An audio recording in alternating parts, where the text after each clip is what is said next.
What is the most overrated product you've purchased? Reddit Premium. I bought an unbreakable handle axe at Home Depot that used revolutionary new technology and it broke on the third swing. Replaced it with a hickory handle axe which I still use 22 years later.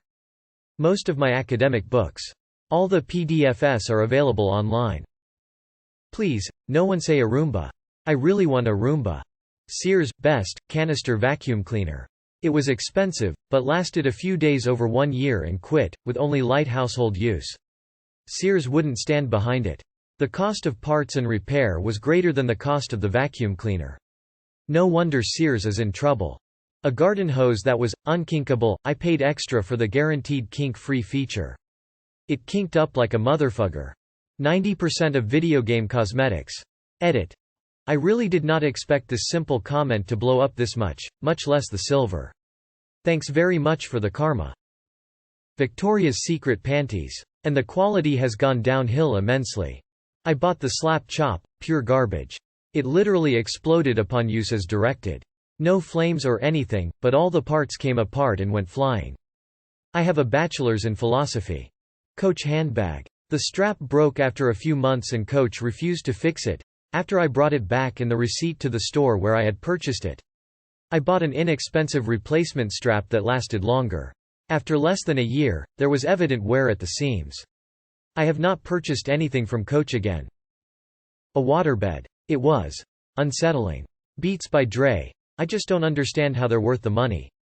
Arky Age. I remember it being marketed as sandbox MMO with realistic player-driven economy. There was a pack that let you into alpha, a pack that let you into beta, and a pack that let you into few days of early access. All of the packs contained nothing but some cosmetic items irrelevant to the economy. The alpha was good. The beta was good. But with the final release, they fired up the cash store with such extreme pay to win. My pillow. It's the worst pillow I've ever used. It is a cotton bag of these foam Tetris-type blocks. There are 3 levels of firmness based on how many blocks the pillow has. I ordered the firmest level and the pillow was like 1/3 full. It was a totally useless pillow. The return process requires an RMA and they take 20% or something for restocking. So obviously that's their business plan. Sell a cheap overpriced product heavy advertising. Make it hard to return so most people don't bother and charge a restocking fee even if they do return it. I bought a platform bed on the recommendation of the Wirecutter. They had this whole big spiel about how they test shit. This is the best affordable option, blah blah blah. I had to return the first one I bought because it came scratched up. The second one is just a plain, cheap platform bed. I don't think there's anything about it different from what I could have gotten from just hunting down the cheapest version of the product. Edit. Spiel, you pedants. Less than 3 you. Shake wait tears of joy. Rake in earbuds. The left one has become noticeably quieter than the right one after roughly 8 months of use. They really aren't that much cheaper, they aren't great sound quality, just average overall, and they didn't last. Jeffree Star's liquid lipstick. It dried the shit out of my lips and felt hella uncomfortable. I only wore it once. It was so hyped up a couple years ago. Also Tarte eyeshadow palettes are acceptable for the price. I bought a couple and was like, I just buy ColourPop now. Also any foundation feels bad on my skin. I have spent hundreds on so many different foundations. Beauty filters on YouTube need to stop. I don't wear foundation now. The caked on makeup just isn't necessary for 90% of people, and is a way to sell way too much makeup by making you feel bad about how your skin looks, with texture etc. Pornhub Premium. I'm not joking. Pornhub Premium. Better Than Sex mascara is easily some of the worst mascara on the market and almost everyone who knows makeup will tell you the same thing. A Gucci bag. $3,000 later, my life was exactly the same but now I had to worry about being a target for getting robbed. A Fushigi ball skeptical smiley face. Nespresso coffee machines. Capsules sold in coffee boutiques. I bought one of those oversized gag lighters thinking the flame was going to be proportionally big. It wasn't. Bought the SK2 essence that always gets raved about in skincare communities. Used it at the same time as tretinoin and thought it was helping in the process of clearing my skin. Stopped using it and turns out it was just the tret. There was no difference in my skin after I stopped using it. The stuff is $100 a bottle. My college education. Almost 10 years since then and it hasn't helped me get a job at all, and where I work now I could have gotten without the $20K debt. Dyson Fan. Piece of plastic with holes in it with a regular fan in the bottom of it blowing air through the holes. $400 for something that barely blows air and can rotate. Not worth it at all. My $25 fan from Walmart works better. My doctorate in physical therapy.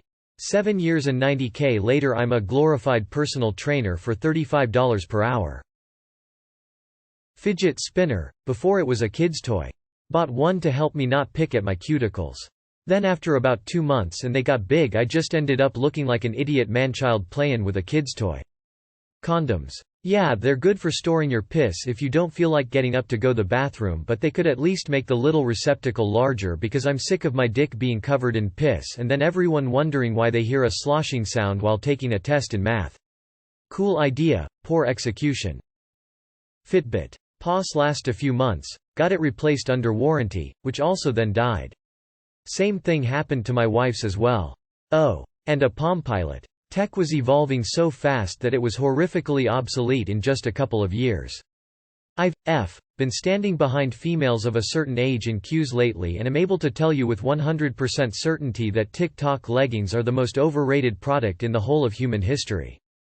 Cocaine. No strippers jumped out of the floor, no disco balls descended from the ceiling, nothing. Seriously though, what a shit drug coke is. Expensive too. One of those bad-in-a-box foam mattresses. The reviews were all glowing, raving about the perfect support. I tried the firm mattress, I hate soft beds. It was awful, got super hot fast, really bad support at the hips. I'm not a heavy person but I sank in within minutes of laying down, funky smell. And their "love it or return it" promise is kind of bullshit. You have to try it for at least 30 days before requesting a refund. And then, they won't take it back, you have to donate it to a charity and get them proof of the donation before they'll issue the refund. So you can't just take it to a dump. Even pre-COVID, finding any charity that takes mattress donations was nearly impossible. Goodwill, HFH, Big Brothers Big Sisters, etc. None accept mattresses. Pretty much all expensive skincare. Sea monkeys. When I was little, I ordered some from the back of a comic book. I thought they would look like the picture, a nuclear family who would interact and talk to me. Unfortunately, they were turned out to be very nonsentient brine shrimp. It was very anticlimactic. Dyson Pure Hot Plus Cool too expensive for subpar performance. A Vornado Fan. My whole family made fun of me when they saw it and I said how much it was. This company likes to pretend that somehow their products aren't fans but air circulators, as if they move air dramatically different than other fans. I returned it because it was no better than a fan 1/4 the price. RGB mousepad. Hulu. If I'm paying you I don't want to be interrupted in the middle of a show. Put your ads at the beginning and at the end. Eyelid cleansing wipes that are supposed to help with blepharitis. Worthless at best. Alexa. I'm not really saying it's overrated per se but I just think it's really annoying and I never use it. An Insta-Pot. I'm convinced everyone who told me this thing was a useful can't cook worth a shit, or they're busy parents who have 15 minutes to put a hot meal on the table every night. Anything I've put in that thing comes out the same uniform mush. Everything I've tried to make in it is some inferior version of doing it the traditional way. Plus the thing scares the shit out of me. I'm sure it probably wouldn't, but I'm constantly paranoid it's going to explode. Expensive protein supplements. All they did for me was give me wind and indigestion. I got better results eating more healthier food. $400 Buffy brand eucalyptus comforter. Supposed to be fluffy and not hot. Totally too hot. My university course. I'm paying £2,000 more per year than people pay for Oxford and the equipment is fucked. The recording spaces are outdated and cramped. It's a course that requires in-person interaction and group work but all of the lectures is online due to COVID. Most of the lecturers are only here for something to do between seasons, and half the students don't put any effort into group projects because they have some. I'm a depressed, anxious artiste. I'm so sad, I should do coke about it and not turn up to rehearsals because I'm too hungover. Complex. Edit. Oh, and did I mention, the written assessment style guide doesn't even have a word count table. Fucking joke. Fidget Spinner. You just spin it, that's it. Discord Nitro. Why does anyone bother unless you're on it 24/7? Cyberpunk 2077.